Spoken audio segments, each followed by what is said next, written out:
Praise the lord. మన ప్రభును మన రక్షకుడైన యేసుక్రీస్తు వారి శ్రేష్టమైన నామంలో మీ అందరికీ మా హృదయపూర్వక వందనములు.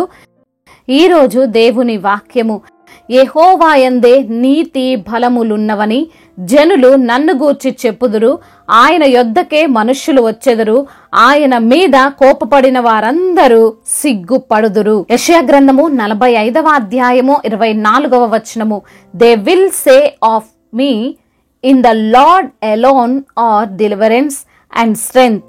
All who have raged against him will come to him and be put to shame. Isaiah chapter 45 verse 24.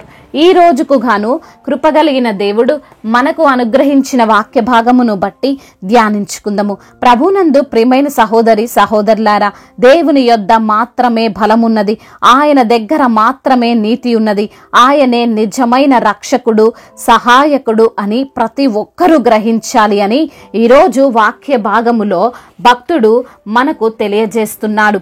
ఆయనను కాదు అనుకొని వెళ్ళిపోయిన వారు సిగ్గుపడే పరిస్థితి వస్తుంది అనే విషయాన్ని మనం చూడగలం. వాస్తవానికి మనము ఆలోచన చేయగలిగితే చాలా సందర్భాలలో ఈ లోకమే దేవుని కంటే గొప్పగా అద్భుతంగా కనిపిస్తుంది. ఈ లోకస్తుల ద్వారానే సహాయం అందుతుంది అని అనుకుంటాం.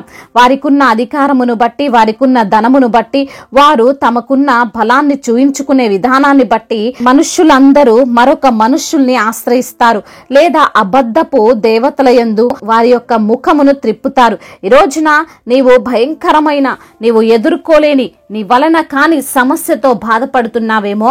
అది ఏదైనా కావచ్చు. అనారోగ్యమే అవ్వనివ్వండి, ఆర్థిక పరమైన కష్టాలే అవ్వనివ్వండి, కుటుంబ సమస్యలే అవ్వనివ్వండి, అది ఏదైనా సరే మనుషులను ముందుగా ఆశ్రయించకు, వారి సహాయము కొరకు వెంపర్లాడకు. రక్షించే యేసయ్య దగ్గరికి రా, నిన్ను కాపాడగలిగే క్రీస్తును వేడుకో. తప్పకుండా నీవు రక్షింపబడతావు, నీవు కాపాడబడతావు. ఎందుకంటే ఆయన సర్వశక్తిమంతుడైన దేవుడు, ఆయన సజీవుడైన దేవుడు. ఆయన నీ పరిస్థితులను, స్థితిగతులను మార్చి నీ హృదయములో, నీ కుటుంబములో నెమ్మదినిచ్చే దేవుడండి. అలాంటి క్రీస్తును మరచిపోయి, ఆయనను విడిచిపోయి మనుష్యుల వైపు చూస్తే ఒకానొక రోజున నీవు సిగ్గుపడాల్సిన పరిస్థితి వస్తుంది. ఆయన్ని కాదు అనుకొని వెళ్ళిపోతే మరలా ఆయన వైపే చూడాల్సి వస్తుంది. యెషయా భక్తుడు చెబుతున్న ఈ మాటలు ఇజ్రాయేలీయులను గురించి చెప్పబడినవి. యెషయా ప్రవక్త ఉన్న సమయమందు తమ శత్రువులు ఇజ్రాయేలీయులను తమ శత్రువులు చుట్టుముట్టినప్పుడు ఇజ్రాయేలీయుల్లోనే కొందరు మనుష్యుల శక్తిపై ఆధారపడ్డారు, మరికొందరు అన్య దేవతలను ఆశ్రయించారు. వారిని ఐగుప్తు నుండి కానానుకు నడిపించిన దేవుణ్ణి మర్చిపోయి, వారిని పోషించిన దేవుణ్ణి తృణీకరించి, మనుషులే గొప్పోళ్ళు, వారే మాకు సహాయము చేయగలరని ఆలోచన చేశారు. వారి వలనే మాకు రక్షణ అనుకున్నారు. వారి రథాలు, వారి సైన్యమును చూసి భ్రమపడ్డారు. అబద్ధపు దేవతలను ఆశ్రయించి వారి యొద్ద విచారణ చేశారు.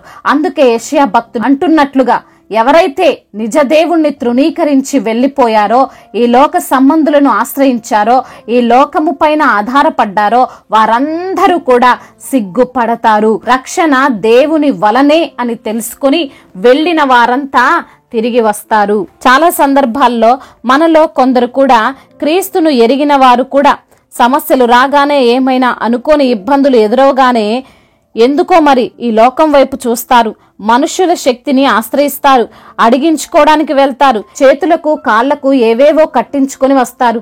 నీతి బలము దేవుని దగ్గర ఉన్నప్పుడు ఎక్కడికెక్కడికో వెళ్తే సమస్యకు పరిష్కారం వస్తుందా అండి?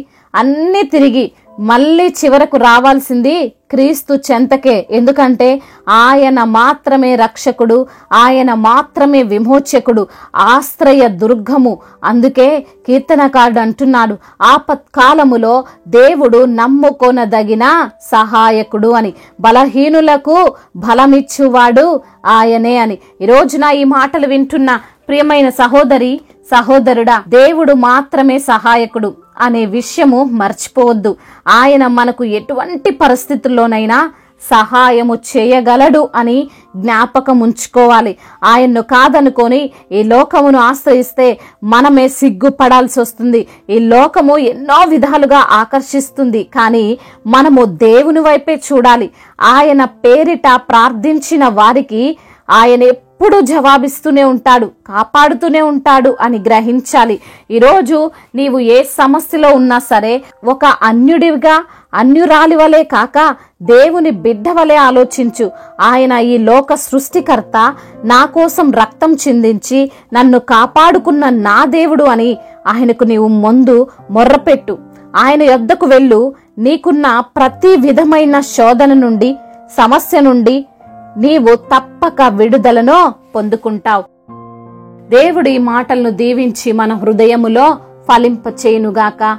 వాక్య భాగమును బట్టి ప్రార్థించుకుందాము. ప్రతి ఒక్కరు కూడా ప్రార్థనలో ఏకీభవించగలరు. ప్రార్థన.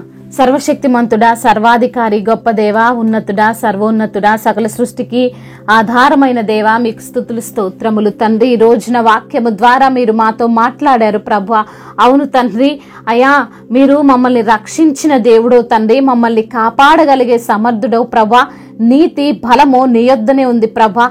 అయ్యా అవును తండ్రి, మాకొచ్చిన సమస్యల పరిష్కారమును యొద్దనే ఉంది నా తండ్రి. ఎలాంటి సమస్యల నుండైనా మమ్మల్ని కాపాడగలిగిన దేవుడవు, రక్షించగలిగిన దేవుడవు తండ్రి. మరణాన్నే జయించినటువంటి దేవుడవు తండ్రి. ప్రతి సమస్య నుండి కూడా మాకు విజయాన్ని ఇస్తారని తండ్రి వాక్యము ద్వారా మీరు మాతో మాట్లాడారు. మమ్మల్ని బలపరిచారు, ధైర్యపరిచారు, ప్రోత్సహించారయ్యా. అందును బట్టి మీకు స్తోత్రములయ్యా. ఈ రోజున ఎందరైతే బిడ్డలు ఏ ఏ సమస్యలతో, ఇరుకులతో, ఇబ్బందులతో, శోధనతో, బాధతో ఉన్నారో, కృంగిపోతున్నారో, నలిగిపోతున్నారో, వారి యొక్క మొరను ఆలకించే దేవుడవు తండ్రి. ఆపత్కాలములో నమ్ముకోదగిన సహాయకుడవు తండ్రి. నీ వైపు చూస్తుండగా అద్భుతాలను వారి పట్ల మీరు జరిగించండి అయ్యా.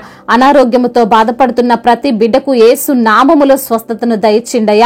ఏ శారీరక బలహీనతతో వాళ్ళు ఉన్నా అయ్యా, వారికి ఉన్న ఆ బలహీనతను అంతటిని తీసివేసి మీ యొక్క బలాన్ని, మీ యొక్క శక్తిని వారికి అనుగ్రహించండి. మీ సన్నిధిలో సాక్షులుగా వారిని నిలవబెట్టుకోండి తండ్రి. అదే విధంగా ఆర్థిక పరమైన ఇబ్బందులన్నిటిలో నుంచి కూడా విడుదల దయచేయండి. మరి తండ్రి, అప్పుల భారాలన్నిటి నుంచి కూడా మీరు వారికి విడుదలను అనుగ్రహించండి. అప్పు తీర్చుకునే మార్గాన్ని, అప్పు తీర్చుకునే జ్ఞానాన్ని వారికి మీరు దయచేయండి. తలగా ఉంచుతాను గాని తోకగా ఉంచునన్న మీ వాగ్దానము వారి పట్ల మీరు నెరవేర్చండి. అయా కుటుంబ సమస్యలు, కుటుంబ కలహాలు, భార్యాభర్తల మధ్య విభేదాలు, అన్నదమ్ముల మధ్య విభేదాలు, ఆస్తి తగాదాలు, వీటన్నిటి నుంచి కూడా మీరు విడుదల దయచేయండి. ముఖ్యంగా భార్యాభర్తల మధ్య సమాధానాన్ని దయచేయండి. ప్రేమ కలిగి వారు జీవించుటకు సహాయం దయచేయండి. వారి మధ్య ఏలుబడి చేస్తున్న ప్రతి అంధకార దురాత్మ శక్తులన్నిటి నుంచి కూడా విడుదల దయచేయండి. అయా గర్భఫలము లేని బిడ్డలకు గర్భఫలాన్ని దయచేయండి. గర్భఫలము మీరిచ్చే బహుమానము తండ్రి.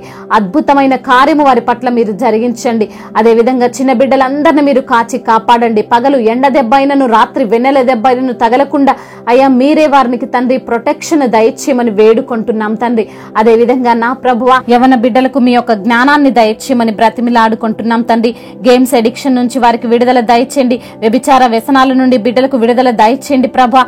అయా మరి ఆ డ్రగ్స్ ఎడిక్షన్ నుంచి కూడా విడుదలను అనుగ్రహించండి. ముఖ్యంగా ప్రభా, మీ యొక్క మాటకు లోబడి మీ వాక్యానుసారంగా జీవించి మీ యందు భయభక్తులు కలిగినటువంటి అయా బిడ్డలుగా వారు ఉండడానికి సహాయం దయచేయండి. రక్షణ లేని ప్రతి బిడ్డకు రక్షణ దయచేయండి తండ్రి. మారు మనసు లేని ప్రతి బిడ్డకు మారు మనసును దయచేయండి తండ్రి. అయా ఇంకా బాప్తిసం తీసుకొని బిడ్డల హృదయాలను మీరు ప్రేరేపించండి తండ్రి. అయా అదే విధంగా నా ప్రభువా, వ్యాపారాలు చేసుకుంటున్న బిడ్డలకు మీరు తోడుగా ఉండండి. వారి యొక్క వ్యాపారమును అంతటినీ దీవించండి. అయా ఎటువంటి నష్టములు వారికి కలగకుండా తండ్రి మీ యొక్క కృపచేత వారిని జ్ఞాపకం చేసుకోండి. వారి యొక్క కష్టార్జితమును అయా మీరు ఆశీర్వదించండి నా ప్రభువా.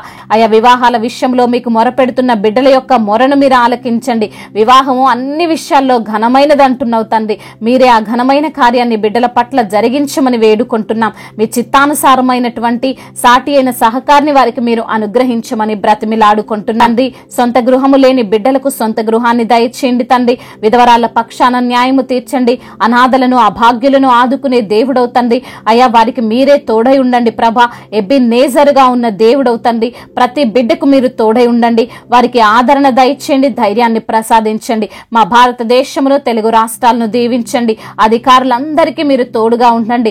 సంఘాలను విస్తరింప చేయండి. సంఘానికి మీరు శిరస్సై ఉండండి ఉండండి. దైవజనుని ప్రతి ఒక్క కుటుంబాన్ని జ్ఞాపకం చేసుకోండి. వారు అనుభవిస్తున్న లేమిలంతటిని కొట్టివేసి సమృద్ధిని దయచేయండి. ప్రతి ఒక్కరికి మీరు తోడుగా ఉండండి. మీ ఆత్మ చేత వారిని నడిపించండి, బలపరచండి, స్థిరపరచండి తండ్రి. సువార్థికులందరినీ తండ్రి మీరు జ్ఞాపకం చేసుకోండి. వారు చేస్తున్న సువార్త పరిచర్యను తండ్రి అయా ఆశీర్వదించండి ప్రభా. అయా నిందలు అవమానాలన్నిటినీ కొట్టివేసి ఆశీర్వాదకరంగా వారిని మార్చమని సజీవుడైన యేసుక్రీస్తు వారి శ్రేష్టమైన నామంలో ఈ ప్రార్థనను అడిగి వేడుకొని పొందుకొని ఉన్నాము మా ప్రియ పరలోకపు తండ్రి. ఆమేన్. ఈరోజు పెళ్లి రోజు మరియు పుట్టినరోజు జరుపుకున్న వారందరినీ దేవుడు దీవించి సకల మేలులతో, ఆశీర్వాదములతో, కృపాక్షేమములతో, శాంతి సమాధానముతో దేవుడు మిమ్మల్ని నింపునుగాక. మీ యొక్క ప్రార్థన అవసరతలను మాకు తెలియచేయగలరు. మీ కొరకు మేము తప్పక ప్రార్థిస్తాము.